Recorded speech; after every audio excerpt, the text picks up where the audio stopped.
आनंदपाल सिंह का जन्म 31 मई 1975 को राजस्थान के नागौर जिले के एक छोटे से गांव सावरात में हुआ था। इनका असली नाम अक्षय प्रताप था और बचपन में लोग इन्हें पप्पू नाम से पुकारते थे।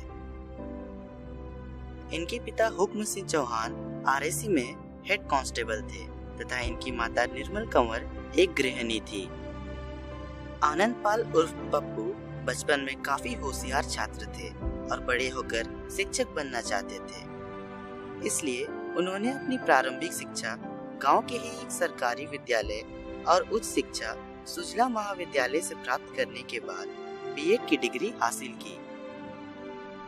उच्च शिक्षा प्राप्त करने के दौरान वे छात्र राजनीति में बढ़ चढ़कर हिस्सा लिया करते थे और छात्र नेता के रूप में उनकी अच्छी पहचान बन चुकी थी।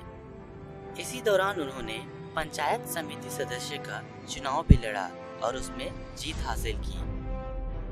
हालांकि इसके कुछ दिनों बाद ही किसी बात को लेकर उनमें और वहां के स्थानीय विधायक में कहासुनी हो गई, जिसके बाद विधायक ने अपनी राजनीतिक शक्ति का दुरुपयोग करके आनंदपाल पर कई झूठे मुकदमे दायर कर दिया। इस घटना ने आनंदपाल को पूरी तरह झकझोर कर रख दिया था और यहीं से वो अपराध के जिस दलदल में गिरा वापस कभी नहीं निकल पाया। डेयरी फार्म और सीमेंट का बिजनेस करने वाला आनंदपाल अब शराब माफिया बलवीर के संपर्क में आ चुका था और बहुत ही जल्द उसके गैंग का मुख्य चेहरा भी बन चुका था। इसी दौरान 2006 में कभी उसका मित्र रहा जीवन राम गोदरा की हत्या का इल्जाम भी उस पर लगा और इसी वर्ष उस पर जाट महासभा के नेता गोपाल फुगावट की हत्या का भी आरोप लगा। इन दो घटनाओं ने आनंदपाल को राज्य के टॉप क्रिमिनल्स के लिस्ट में ला दिया था।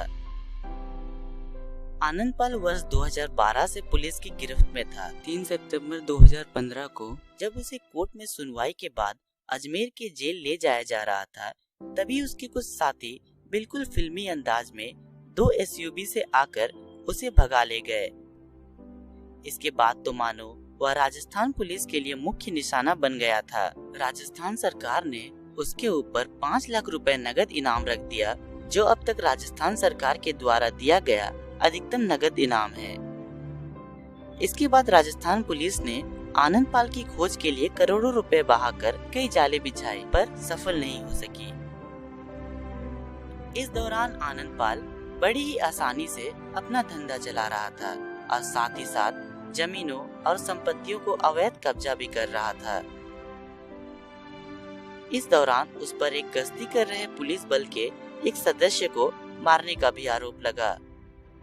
काफी मशक्कत के बाद अंततः आनंदपाल को 24 जून 2017 को पुलिस इनकाउंटर में मार दिया गया। पुलिस रिपोर्ट्स की माने तो आनंदपाल चूरू जिला के मालासार गांव में किसी श्रवण सिंह के घर छुपा हुआ था और जब उससे संपर्क करने की कोशिश की गई तब आनंदपाल ने ताबड़तोड़ फायरिंग करनी शुरू कर दी, जिसके जवाबी फायरिंग में आनंदपाल मारा गया। मरने के पहले तक आनंदपाल सिंह के नाम 37 मामले दर्ज है, जिनमें से 6 तो सिर्फ हत्या की ही है। वर्ष 1992 में आनंदपाल की शादी राज कंवर से हुई थी, जिससे उसे 2 बेटी और 1 बेटा प्राप्त हुआ था।